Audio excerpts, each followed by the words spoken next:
Diaspora FM, le journal.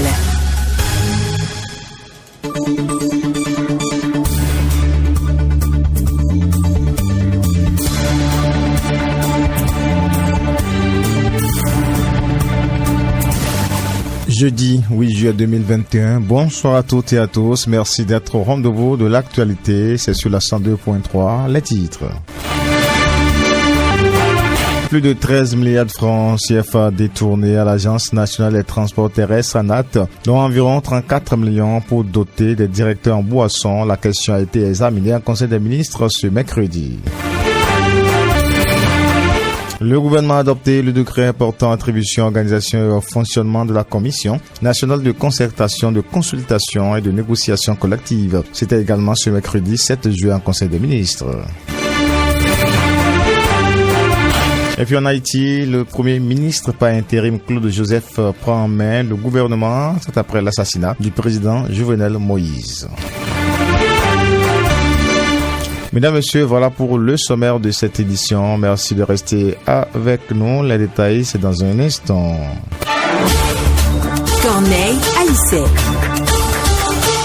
Merci de nous préférer. Le Fonds routier et la compagnie béninoise de navigation maritime Cobenam SA sont désormais dissous. C'est l'une des décisions prises en Conseil des ministres ce mercredi 7 juillet 2021. Selon le gouvernement, le maintien du fonds routier ne se justifie plus car ses attributions fondamentales sont désormais dévolues à la Société des infrastructures routières du Bénin, SIRB. Wilfried Léandre-Mbedji, secrétaire général adjoint et porte-parole du gouvernement. Au chapitre des mesures normatives, la dissolution du fonds routier et de la compagnie béninoise de navigation maritime Cobenam SA. La Société des infrastructures routières du Bénin, SIRB SA, créée en 2018 a, entre autres attributions, la gestion, le développement, l'entretien et l'amélioration de la qualité des infrastructures routières et autoroutières. Elle veille aussi à accroître et à sécuriser les ressources issues de l'exploitation du réseau routier à travers les péages et les services connexes. Dès lors, le maintien du fonds routier ne se justifie plus car ses attributions fondamentales sont désormais dévolues à la SIRB SA. S'agissant de la Cobenam SA, elle se trouve dépourvue de tout engin de navigation depuis 1990. De même, la disparition progressive des armements de la sous-région avec lesquels elle nouait des partenariats fait qu'elle a définitivement cessé d'exercer l'activité de transport maritime à partir des années 2000. Aussi, les activités subsidiaires de consignation et de transit qu'elle mène sont-elles devenues résiduelles. Au total, l'objet social de la compagnie est vidé de sa substance et son maintien en activité est sans pertinence. C'est pourquoi le Conseil a acté la dissolution de ces deux entités, puis procédé à la nomination des liquidateurs. En point 2 sous ce chapitre, la modification du décret portant différentes formes d'organisation syndicale de travailleurs et critères de leur représentativité en République du Bénin. Au terme du dit décret, le caractère représentatif de la centrale ou de la confédération syndicale lui donne droit de prendre part aux activités des organes consultatifs de concertation et de négociation collective au niveau national, proportionnellement au nombre de sièges disponibles. Mais la démarche du gouvernement étant que les trois confédérations concernées soient représentées au sein de toutes les instances de dialogue social, l'article 8 du décret numéro 2020-458 du 23 septembre 2020 portant différentes formes d'organisation syndicale de travailleurs et critères de leur représentativité en République du Bénin a été modifié. Ainsi, les modalités de répartition des sièges au sein des instances du dialogue social à l'issue des élections professionnelles nationales, départementales ou municipales ont été définies selon les différents cas de figure qui se présenteraient. En adoptant ce décret, le Conseil a instruit le ministre du Travail et de la Fonction publique à l'effet d'en assurer la bonne application. En point 3, l'adoption du décret portant attribution, organisation et fonctionnement de la Commission nationale de concertation, de consultation et de négociation collective. La relecture des textes organisant le dialogue social est nécessitée par le nouveau paysage syndical issu de la 3e édition des élections professionnelles nationales. Elle a consisté en la fusion des attributions du Conseil national du travail, de la Commission nationale paritaire des conventions collectives et des salaires avec avec celle de la Commission nationale permanente de concertation et de négociation collective, gouvernement central et confédération syndicale. La fusion des attributions de ces organes présente les avantages ci-après. Faire bénéficier à la nouvelle Commission de négociation collective de la présence effective des ministres en personne au cours des débats concernant les problèmes des secteurs privés, parapublics et publics. Permettre à l'ensemble des acteurs du dialogue social, privé, public et syndicats d'avoir une vue d'ensemble des problèmes qui se posent dans chacun des secteurs, surtout que les problèmes sont assez souvent communs ou liés. Responsabiliser toutes les parties et bénéficier de l'expertise des uns pour mieux appréhender les solutions pour les autres. Renforcer la dynamique de collaboration entre le privé et le public pour la prévention des crises et la résolution des différends. En adoptant ce décret, le Conseil des ministres a instruit tous les ministres concernés par le dialogue social et les négociations collectives de mener, en collaboration avec les organisations d'employeurs et les confédérations syndicales de travailleurs représentatives,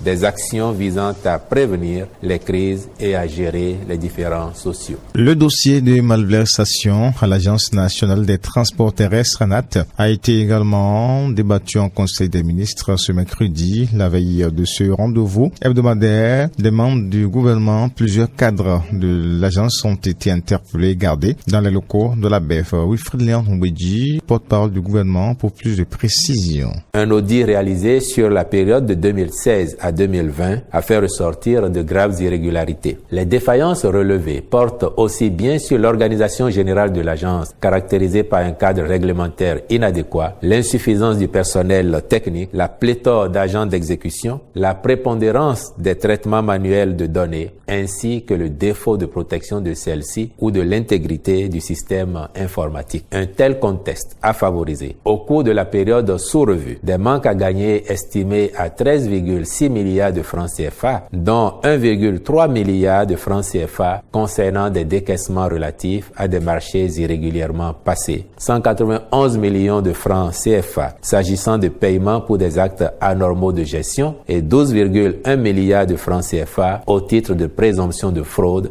dans le cadre de la gestion des opérations d'immatriculation. Les dites présomptions sont notamment relatives à des cas de véhicules non dédouanés qui ont été immatriculés, soit 2646 véhicules au total, représentant un préjudice financier d'environ 7,9 milliards de francs CFA, ainsi que des dossiers d'immatriculation dont les quittances de paiement n'ont pu être fournies. Il figure aussi des cas d'usage non élucidés d'intrants d'immatriculation acquis par l'agence au cours de la même période. Le rapport révèle également l'adoption irrégulière d'une convention collective accordant des avantages exorbitants au profit des agents. À titre illustratif, il s'agit d'une prime bimestrielle octroyée à l'ensemble du personnel et qui, à l'analyse, est un complément de salaire déguisé, d'indemnités et primes dites de fonction administrative et politique allouées au directeur général et à son adjoint, comprenant entre autres des primes de responsabilité et indemnités compensatrices de logement, alors même que d'autres rubriques de la Convention les prévoient déjà. De l'octroi à tous les directeurs d'une prime de gestion calculée à partir du résultat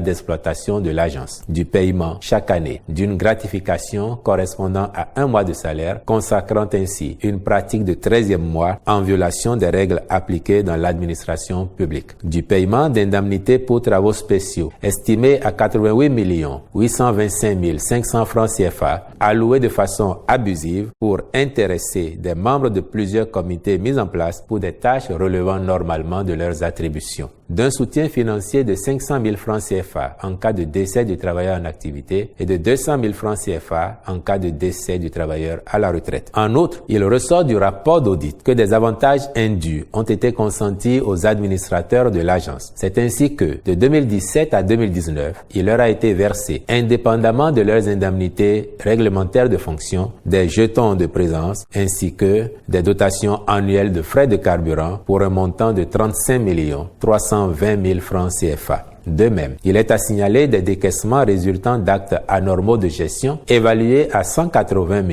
400 016 francs CFA, dont la dotation en boissons au profit de l'ensemble des agents ayant rang de directeur pour un montant de 34 413 645 francs CFA. Et dans le rang des citoyens, cette malversation suscite indignation et désolation. Quelques-uns se sont prononcés au micro Diaspora FM de Aristide Setti. J'ai tout de suite tiqué quand j'ai appris là. Je dis, mais je me suis demandé, mais il y a encore des malversations comme ça dans ce pays avec la rupture. J'ai été très étonné. Bon, je crois que les mises en cause qui seront jugées et mises en prison, c'est tout. Parce que cette somme, elle est énorme. Elle peut servir à quelque chose. Elle peut servir à surtout les jeunes qui n'ont pas d'emploi et tout ça, on crie tous les jours, les jeunes sont au chômage, tout ça. Ça peut servir à ça. Qu'un groupe de personnes, 2-3 personnes s'accaparent de cette somme. Et puis moi, ce que j'ai pas compris, c'est que le gouvernement a attendu depuis 2016 jusqu'à aujourd'hui avant de faire ces affaires. C'est ça qui me surprend. De toute façon, mieux vaut tard que jamais. Ils ont été arrêtés et puis bon, on suivra le processus, comment ça va se terminer. C'est un sentiment de désolation parce que je ne pourrais pas croire que au temps du président Talon, au temps du nouveau régime du départ, et des individus à qui on a accordé des confiances se permettent de dilapider les fonds, de détourner les fonds, et ça fait mal. Parce que je crois que le président de la République croyait lui aussi en ces personnes qui peuvent changer avec lui le pays, mais c'est de la désolation totale. C'est très malheureux dans un pays où rien ne va, où rien ne bouge, et tout le monde souffre. Et certains ils se réunissent et puis ils dilapident 13 milliards, donc c'est malheureux. Donc le pouvoir en place doit gérer ça, le pouvoir en place doit faire au grain pour que ces gens-là soient arrêtés. Vraiment c'est déplorable. Les vrais tueurs de ce pays sont nos cadres. Et je pense que le gouvernement doit taper fort. Parce que nous savons qu'il y a déjà des instruments qui sont mis en place pour pouvoir sanctionner les prédateurs de l'économie. Donc dans cette lancée que le gouvernement s'est lancé, je voudrais qu'ils aillent au bout et que les vrais fossoyeurs soient tapés fort, quel que soit leur bord politique.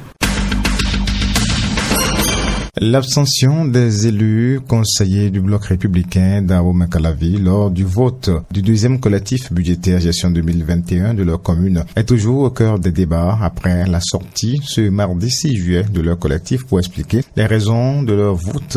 Les populations apprécient l'opportunité de cette démarche. Suivant plus tôt. Aujourd'hui, nous avons un président qui a déclaré la nouvelle mandature hautement sociale.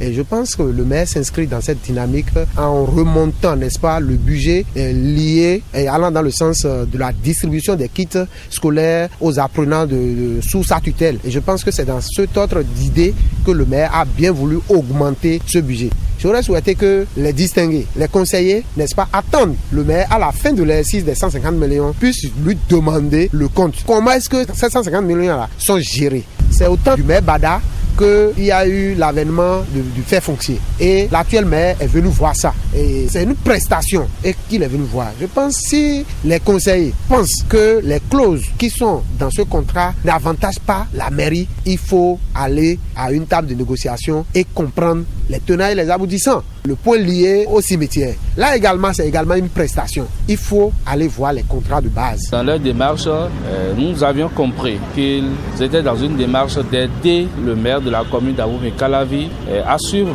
la droiture. Et quand on prend par exemple le système de fer foncier dans la commune d'Abo-Makalavi, c'est un système que nous avions tous déploré parce que nous citoyens ne savons pas de façon claire à quoi sert ce système. Quand nous prenons par exemple les kits scolaires qu'on distribue aux élèves dits démunis et excellents, voyant un peu la qualité des kits distribués, que nous connaissons les chiffres, comment on peut porter cela à 150 millions? Et c'est une nouvelle ligne budgétaire qui a été créée. Donc je vois que ces conseillers communaux sont dans une bonne démarche puisque nous n'allions pas tout le temps retrouver un maire en prison après la fin de son mandat ou avant la fin de son mandat. Ce qui a créé même la conférence de presse pour nous autres, c'est plutôt les réactions après le vote. Vous savez, un conseil communal n'a pas un mandat impératif. Nous n'avons pas d'ordre à recevoir de quelqu'un avant d'aller voter. Nous sommes tous intellectuels, nous avons la capacité profiter de mûrir nos réflexions par rapport à tel ou tel point. Mais déjà qu'ils ont exprimé sur place, ils ont dit pourquoi ils ont voté abstention.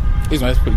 Donc normalement, ça suffit déjà. C'est certainement les commentaires qu'il y a eu autour de ce vote-là qui ont suscité la conférence de presse pour pouvoir expliquer un peu, puisqu'ils sont traités de boycotteurs, des gens des saboteurs, des gens qui n'aiment pas le développement donc de la commune. Et je crois qu'aucun conseiller ne peut accepter qu'on lui laisse cette odeur-là sur la peau. Tout n'était pas parti pour que ça soit une réaction de tic au tac, parce qu'aujourd'hui j'ai lu sur les réseaux sociaux que le maire aussi doit répondre par rapport à ces différents points-là. Nous pensons en tant que FCBE, nous pensons que la population d'Abomey-Calavi n'a pas besoin de ça pour le moment. On a plutôt besoin de trouver des solutions pour ceux-là qui sont inondés, de trouver des solutions pour nos voies qui sont dégradées, de trouver des solutions pour le développement réel. C'est de ça qu'on a besoin. Et justement, un cas de dégradation de voies secondaires dans la même commune d'Abomey-Calavi. Les caniveaux aux alentours des écoles Faucon, Sainte-Thérèse, le long des pavés dans le quartier Sémépodi. Dans la commune d'Abomey-Calavi sont à ciel ouvert, une situation qui est perdue depuis des années et qui cause d'énormes dégâts. Suivons ici le reportage de Carnot François Rombélérintor. On voit que c'est pas bien. C'est sale, comme vous le voyez, c'est très sale. Ça sent. Et souvent, il y a les moustiques qui nous dérangent. Ce qui n'est pas bon, selon ces citoyens, ce sont les caniveaux à ciel ouvert de la voie pavée du tronçon Pharmacie-Château Carrefour-Zoka qu'on retrouve dans le quartier Sémin, commune d'Abomey-Calavi. Depuis des années, ces caniveaux sont ainsi. Une situation que déplorent les populations. Ça dérange effectivement beaucoup parce que ceux qui n'arrivent pas à jeter leurs ordures dans les poubelles et autres, il n'y a plus de tas d'ordures dans la ville comme ça. Et ils sont dans la nuit, là, ils passent là et ils font que jeter les ordures et cela bouche les caniveaux. Tout est ouvert et puis il y a des tas d'ordures qui se rentrent dedans et puis qui bouchent les trucs. Et puis les odeurs aussi, ça nous dérange aussi dans le quartier, vous voyez. Mais je vois que la mairie ne dit rien à propos de ça. C'est pas bien. Pourtant, ils cherchent les gens au lieu de s'occuper de ces caniveaux-là qui sont ouverts à ciel ouvert comme ça. Vous voyez.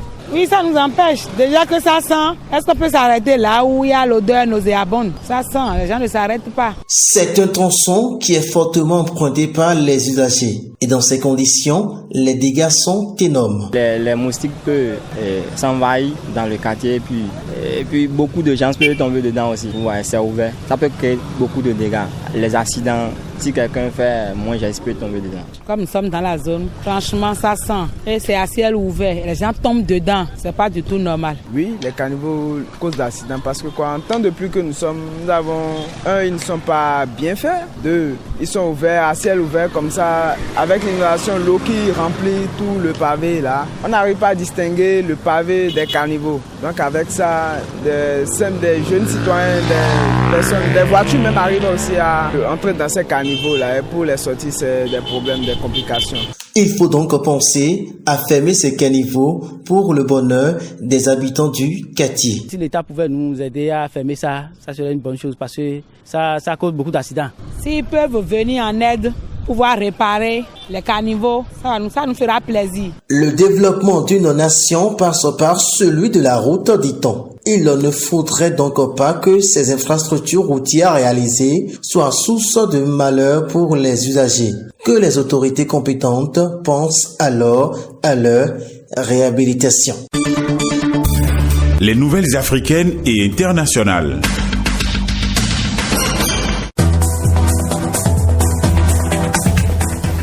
L'onde de choc se resserre toujours en Haïti, plus de 24 heures après l'assassinat du président Jovenel Moïse. Le premier ministre par intérim Claude Joseph semble pour l'instant aux commandes du pays. Claude Joseph est le 6e premier ministre à Haïti en 4 ans.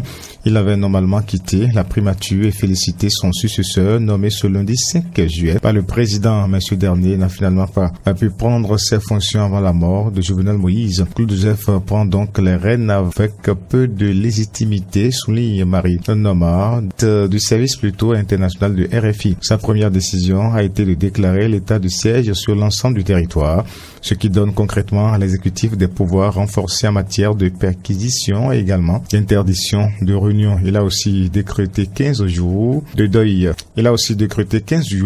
National en hommage à Jovenel Moïse jusqu'au 22 juillet. Premier nu en prison pour Jacob Zuma, l'ancien président sud-africain, condamné à 15 mois de prison pour outrage à la justice et rendu à la police en la nuit de mercredi 7 juillet. Il avait quitté sa résidence peu avant minuit, évitant ainsi une intervention de la police. Les recours engagés en urgence par son équipe juridique n'ont pas pu suffire à repousser l'ordre de l'arrêté émis par la Cour constitutionnelle. Jacob Zuma a fini par accepter de se livrer aux autorités. La Cour constitutionnelle accepte de réétudier sa condamnation le lundi 12 juillet prochain. Les Zambiens ont rendu un dernier hommage à l'ancien dirigeant du pays, Kenneth Kaunda. Mercredi, le chef leader et père de l'indépendance du pays a été enterré au cimetière présidentiel de Zambie, décédé le mois dernier. À l'âge de 97 ans, Kenneth Kaunda, reconnu entre autres pour s'être battu contre la domination blanche en Afrique australe. Des centaines de personnes ont assisté à un service religieux avant l'enterrement à Lambasi Park, un cimetière spécial dédié aux dirigeants de la Zambie. La Zambie avait déjà annoncé 3 semaines de deuil après sa mort le 17 juin à l'hôpital militaire Naina Soko de Lusaka. Et puis maintenant, un tour en Algérie. Avant de boucler cette édition, le président Abdelmadjid Tebboune a dévoilé ce mercredi la composition du nouveau gouvernement. Après les législatives du 12 juin, les principaux ministres sortants sont reconduits à l'exception des portefeuilles des affaires étrangères et de la justice selon un communiqué officiel. Aux affaires étrangères, Sabri Bokadoum est remplacé par l'ex-diplomate Ramtan Lamara, vétéran des chancelleries déjà chargé des affaires diplomatiques à l'époque du président Abdel Aziz Bouteflika qui a démissionné en avril 2019. Abderrachid Tebi, ancien président de la Cour suprême, devient garde des Sceaux à la place de l'impopulaire Belkacem Zenati. Il est à noter que la nouvelle Assemblée nationale doit entrer en fonction jeudi. Voilà le point également de l'actualité en Afrique et dans le reste du monde.